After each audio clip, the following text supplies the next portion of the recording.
So this is by my neighbor, Sally Foster, who was part of my inspiration for learning to paint at Seabury, because I found out that she started painting at the age of 70. And so if she started later in life, and I felt she was incredibly accomplished, maybe there was hope for me. And she also referred me to our common neighbor, Charlie Ferguson, as someone who had helped her and would also help me. Sure enough, he did. And so a lot of the reason I paint is because of the encouragement and example of my neighbors. So speaking of Charlie Ferguson, this is one of his many paintings of Fisher Island. Charlie was my next door neighbor and a former director of the New Britain Museum of American Art. And his work that I have is really the piece of art I have by the most established and recognized artist. He loved doing seabirds, and he loved doing the water, and he gave me a great price on this picture as a neighbor.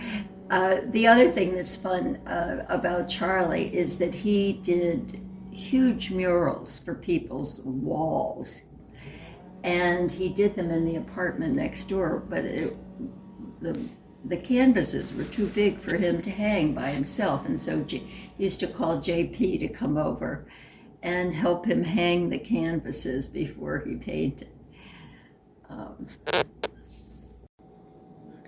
This painting is by my Seabury friend, Lou Mazzata. Lou is married to another artist here that we'll do in a minute. But one of Lou's favorite subjects are the waves in the ocean and the way that they catch the light. And so I absolutely love the light coming through the wave in this painting, but it's also very typical of the work that Lou does. Okay. Now, this is Lou's wife, Roseanne Hauser, an artist who works in oil pastels and who runs the Seabury Art Group and has created a real administrative support for the artists at Seabury. She hangs all of our shows and it produces an enormous body of work herself. This is also Roseanne Hauser, and I got this painting hot off the griddle, you might say. She had just finished it on her easel, and I fell in love with it, and I said, I want to buy that, Roseanne. She sold it to me right on the spot. Okay. This is Sally Given, a Seabury artist who worked with a stencil cutting out paper to make her designs. This is one of the simpler pieces that she did, and that she had for sale at a show here. And I think her work is so unique that I just had to have a piece, and this was one of the ones that was available. But each item there has been cut from paper and with a stencil knife and then glued together like a collage. Okay. This is a painting by Kennedy Madsen, age 12, who was selling her art in order to raise money to buy a puppy. I had given Kennedy art supplies when I found out that she was interested in art. Her mom was the director of religious education at my church. And so when I saw this painting, which to me was cosmic wonder, the sun and the moon, on the panels that I had given her, I of course had to buy it and had to support the buying of the puppy. And I just adore this, and I certainly hope Kennedy keeps painting, because this is an incredibly clever concept that she came up with to use the panels. You ready? Yeah. This is Seabury artist Linda Isham. Linda goes up to Maine every summer and paints up there. Does usually rather abstract paintings in almost monotones.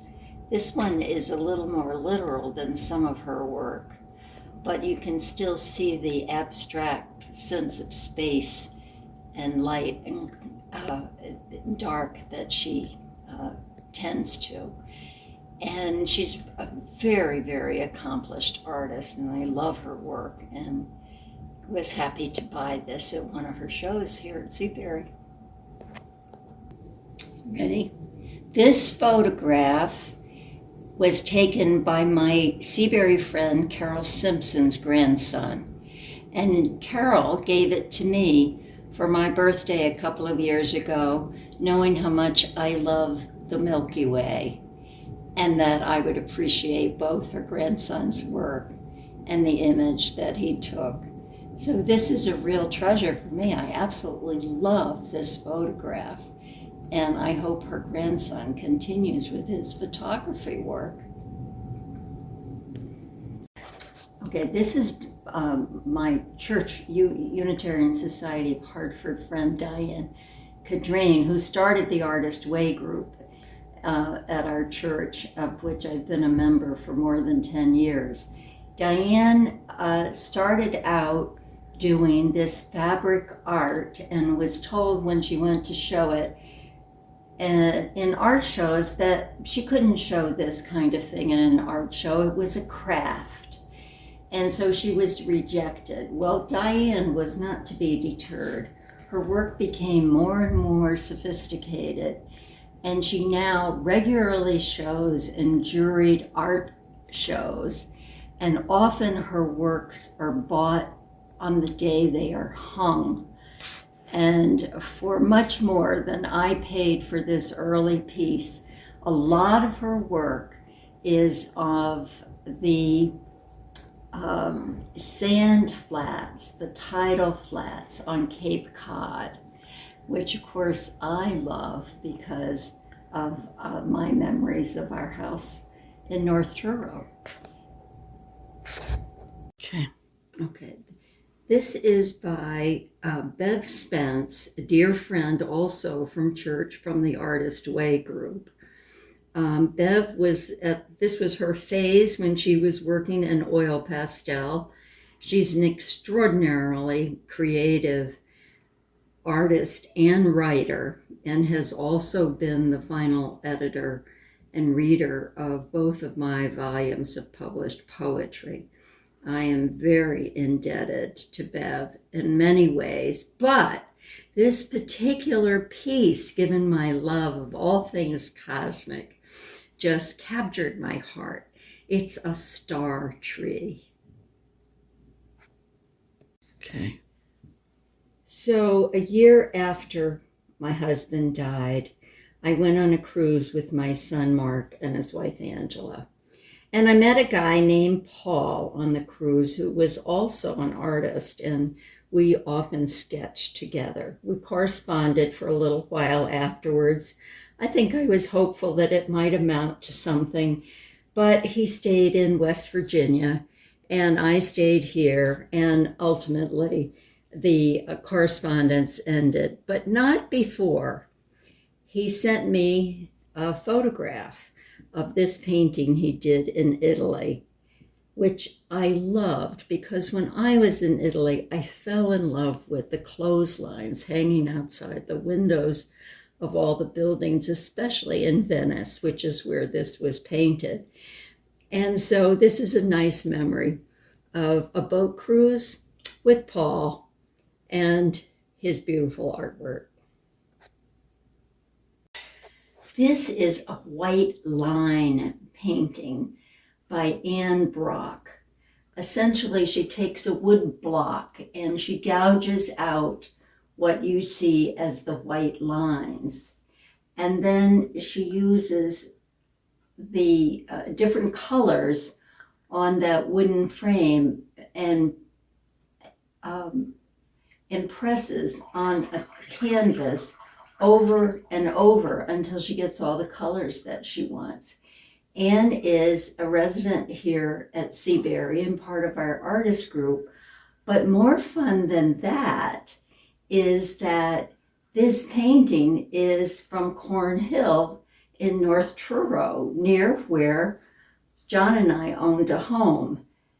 She, in fact, with her husband, met Joe Pasalacqua, John's brother, and actually visited our house at one time. And we became friends here and discovered all these commonalities that we had. Painting of a poppy is by Sear Seskovich. Sear died a number of years ago, but was a friend from the Unitarian Church, and he and his partner, Paul Quinn, used to invite JP and me over to the studio where they lived for dinner often, and we were enthralled by the beautiful artwork. Sear offered this at a church auction, and I made sure that I bid enough on it so that it is mine. And anyway, it's a treasure to remember him. And although Paul has moved on to Florida now, he and I are friends on Facebook and still correspond. In fact, recently Paul asked if I had any of my flower arrangement paintings for sale, that he would love one. And so I did one for him and just sent it to him. And he was just very pleased to have it to add to his collection, and I was most honored. Part two about Sear. We refurbished our chapel at the Unitarian Society of Hartford while Sear was a member. And he was fascinated by the fact that the Unitarians noted all the sources that of other religions that inform us and our spiritual growth.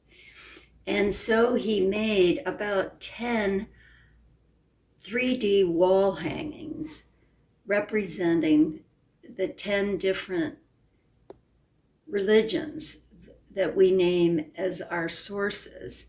And in the chapel at Unitarian Society of Hartford today, you can still see these beautiful images that he created. And you said that he painted the Russian icons? And some of them are icons, and Sear also painted Russian icon style work. Mm. You ready? Yeah. This is Alice Turcotte's tissue paper art. This is made by tearing up tiny pieces of colored tissue paper and gluing them on high quality watercolor paper. This is the medium that Alice has perfected, and her work looks like impressionistic watercolor. She's a Seabury artist and part of our Seabury art group. This is a photograph by John Benford, my son, a professional photographer, while he was at Bryce Canyon. And I love the burnt sienna of the walls of Bryce Canyon and the gold of the quaking aspen. And this was one of the paintings, photographs rather, that of his that I bought.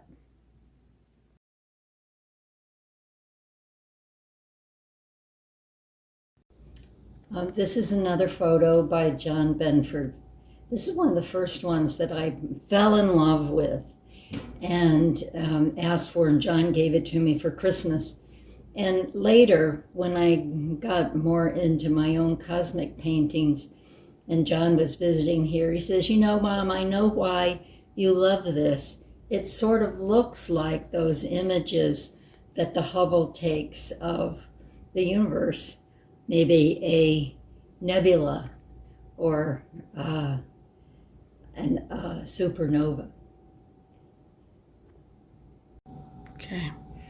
This is another photograph by John Benford, professional photographer, when he was visiting out in California.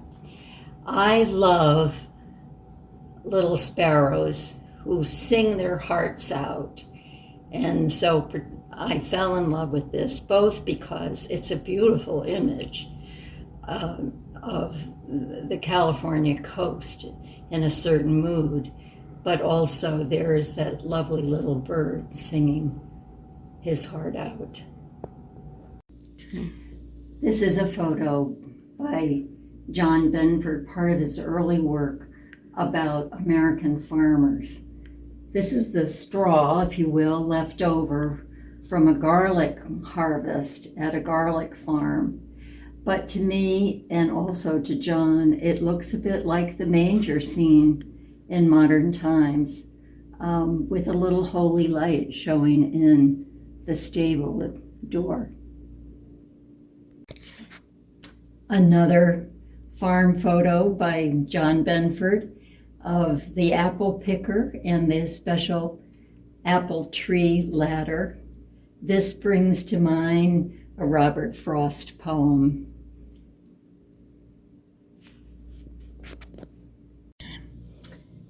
This is one of the early John Benford photographs that I bought because I love the farmer's posture, the crook in the hose, and the neck of the geese, plus a clothesline full of clothes that reminds me of my days as a child when my mother always hung her clothes on the line.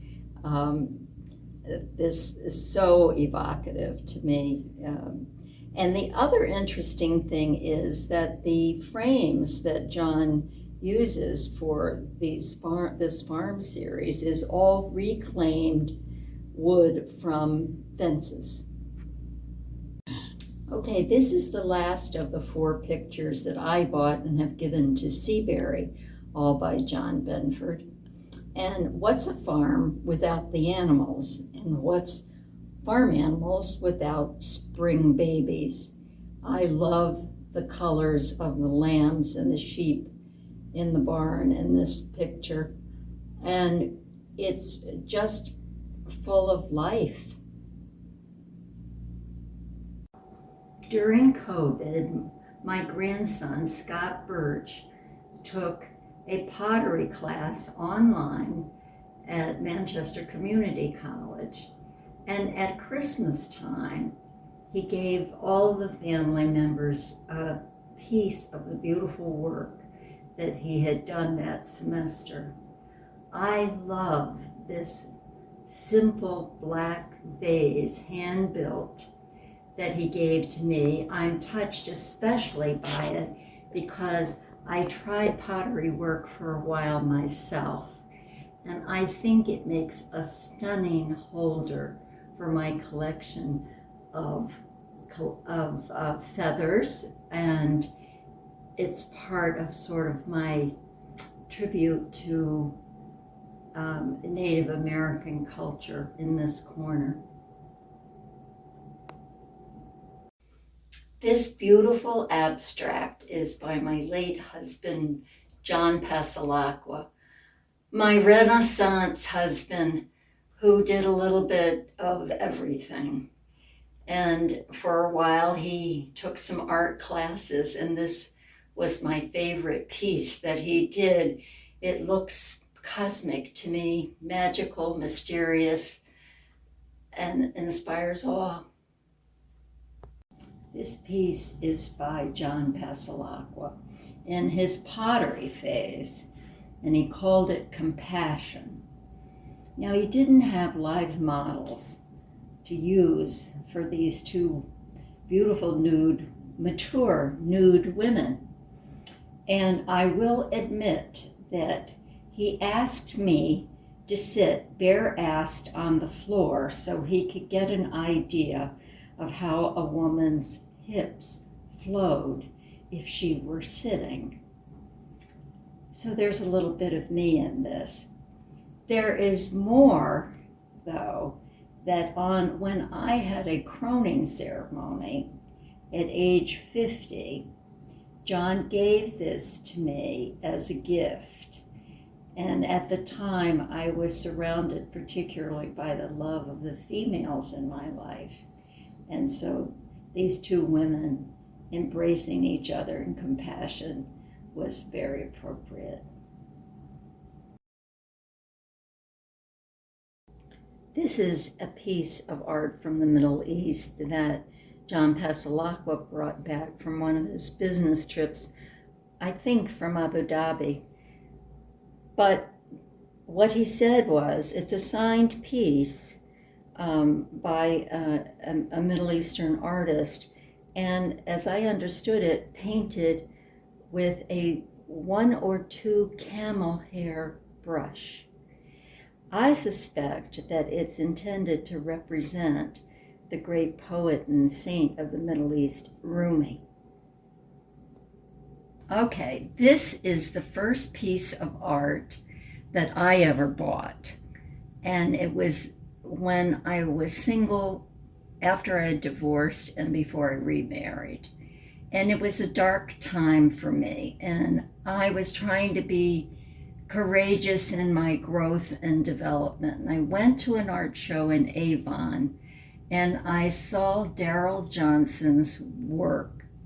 This flower, this vine, bursting with beautiful light and new life. And I fell in love with it. And I wanted it to be the image of me at that time and my potential at that moment in my life. But I didn't have the money to buy this. And so I went home without it. However, I dreamt of it that night. And so the next day I decided to empty out half the money that I had in the savings account, which was, and probably I paid maybe $150 for it. And I went back and I told the woman I just had to buy it. And I have never regretted that. And I have often told people who are in a time of transition, particularly a troubling one, that the idea of buying something beautiful for themselves that's permanent is a wonderful strategy for affirming your own life.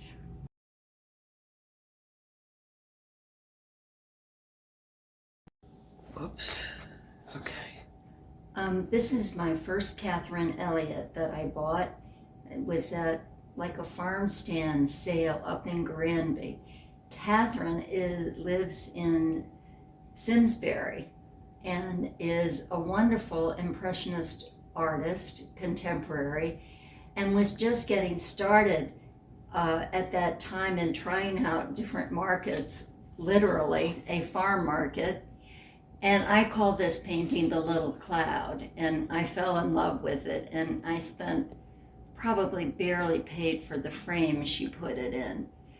But it made John and I start tracking this woman, and we subsequently bought several of her paintings, and John coached her on the fact that she was not charging enough. Okay. This is the pincho tree on the Farmington River at the edge of Simsbury. And it is by Catherine Elliott.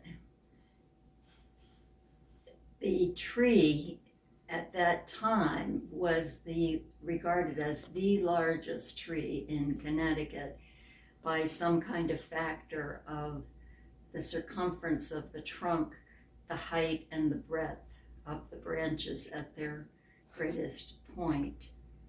But more than that, it's just a beautiful old lady sycamore tree known as plane trees in England. And many people have celebrated and photographed and enjoy the grandeur of this tree. And we love having Catherine's painting of it. As Catherine's career developed, she began showing in some good galleries in Simsbury and in Canton and in other places. I suspect that this painting of the beach on a palette was a study that she did with the only materials she had at hand, literally, at the time that she saw this scene, this path at the beach. But anyway, it was reasonably priced at a gallery, and I already loved her work, and I loved the image, and so I bought it. Okay. You ready? Yeah. So the way, another level of decoration in my home is according to a particular system of managing the energy of life, the feng shui, so that you optimize the good energy available to you in your life. This corner of this room is about relationships, and particularly with your mother, and the color pink. And so in this corner, I have a necklace that I asked the funeral home to make. It includes some of my mother's hair encased in glass, and it's a pendant I could wear around my neck. The photograph is of a rose bush that I have taken by a neighbor, and the two roses to me represent my mother and her sister, my Aunt Mary, who were the two shining light women in my life. Oh. Okay. Yep. So this is a woolen stole that I bought in Ireland. The woman who made it raised the sheep, sheared the wool, dyed it, felted it, and made it into this very interesting avant-garde style. I found out when I was buying this in Dublin that her work sells in some of the fine shops in Greenwich, Connecticut, the upper end shops in Greenwich, Connecticut. But I just love it because it's a gorgeous piece of art. And if you need a warm shawl, it's wonderful to wear.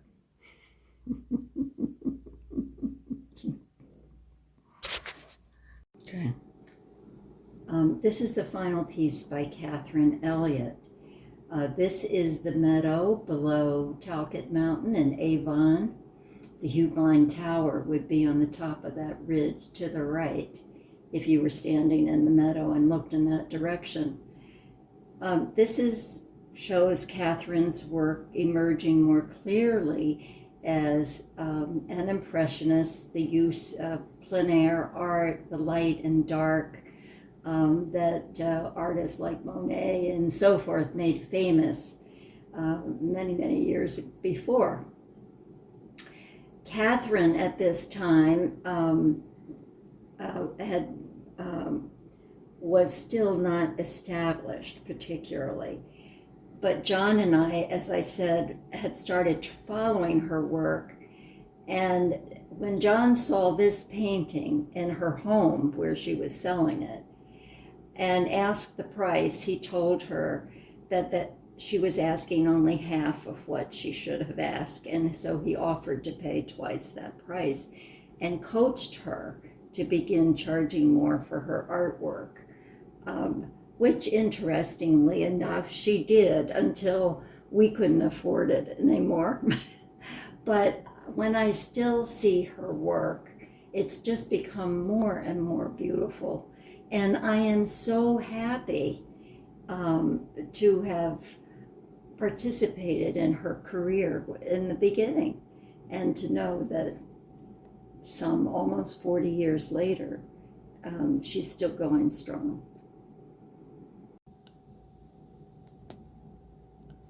Okay.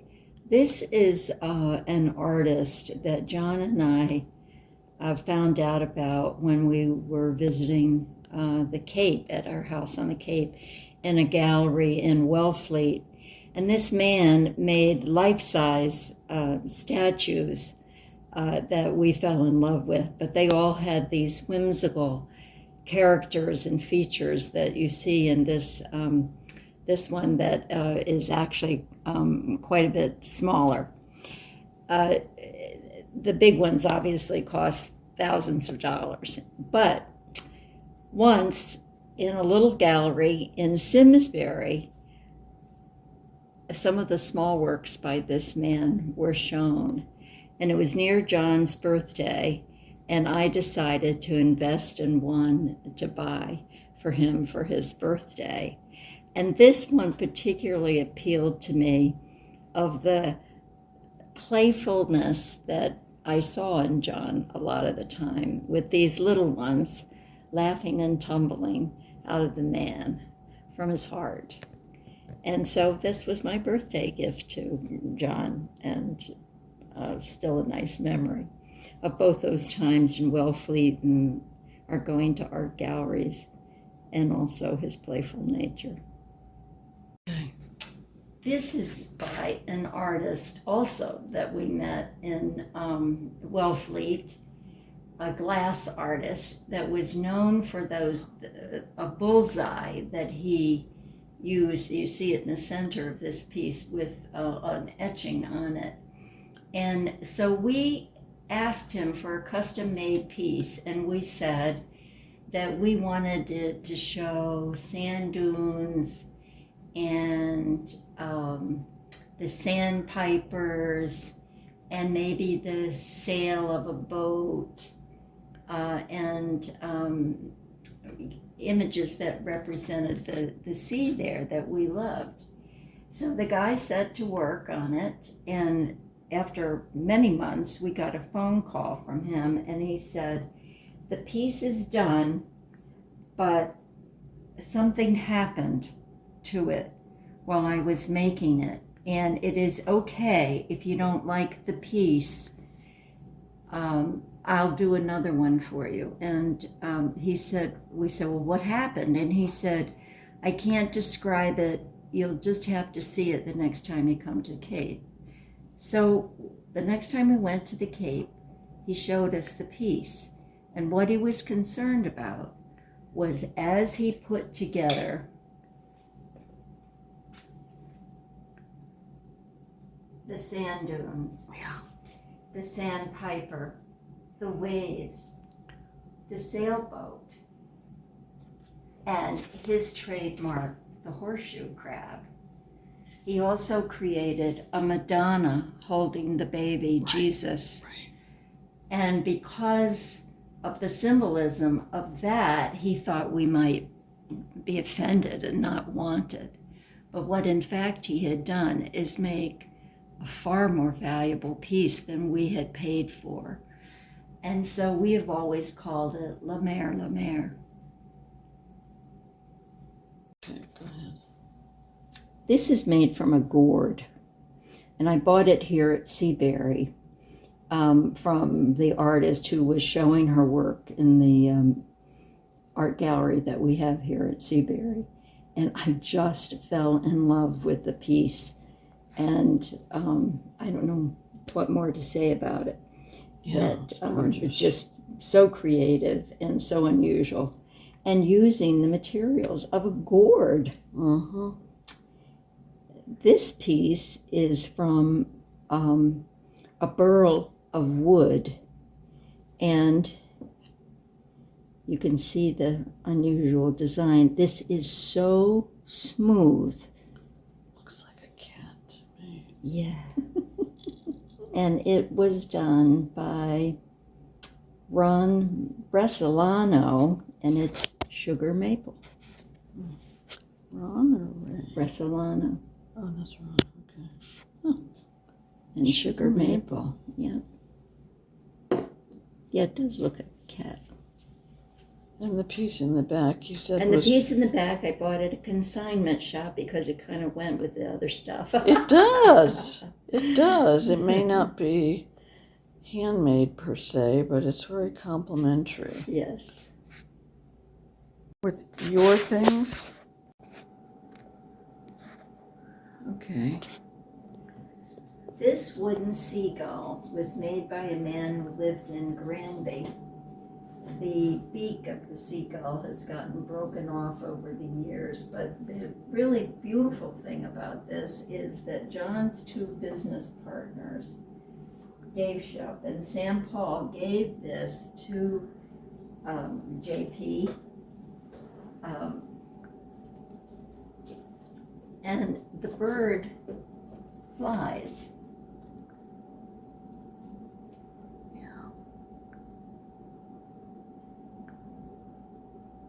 So it's artistic engineering. It's artistic engineering, and they knew that John would love it, and that he had a home and on the Cape, and would associate with the seagull. But the ending of the story is, at the occasion of John's memorial service, Dave and Sam asked me to bring the seagull to the church. And they told the story of the gift, and they also read John's poem based on it. In the North Truro house, John used all of our discretionary cash building the place, and so when it came time to decorate it, there was like $200 left.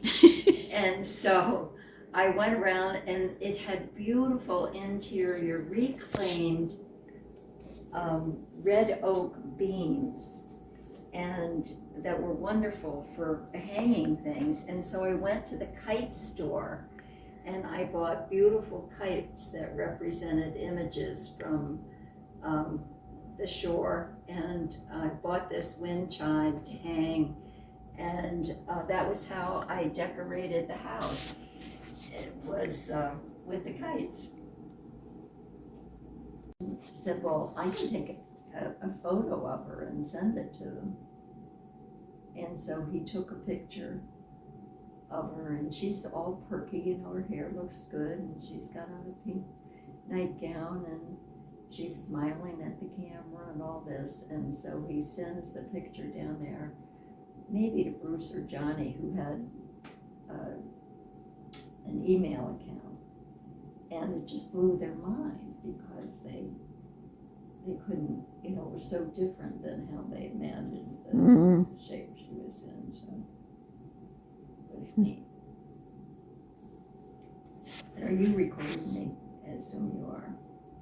What happened when Mom was dying was that Don came here to the house and made a video of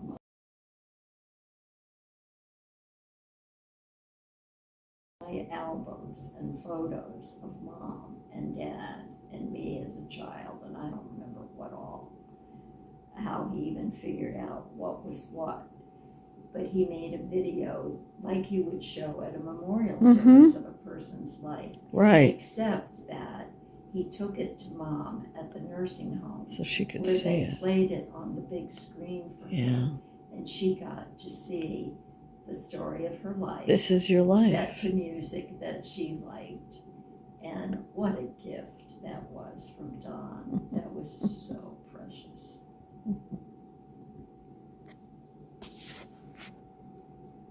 So this art is by David Lasco, and this is an artist that we met at Tree's Place on the Cape at an extraordinarily beautiful gallery. And when John and I were going back and forth with the Cape House, we began going there and admiring the art. And John particularly loved another painting by this artist that Lisa and Don have now in their home, of a person in a dinghy rowing, and and the tones are very similar to the ones in this painting. So I loved the window and he loved the dinghy.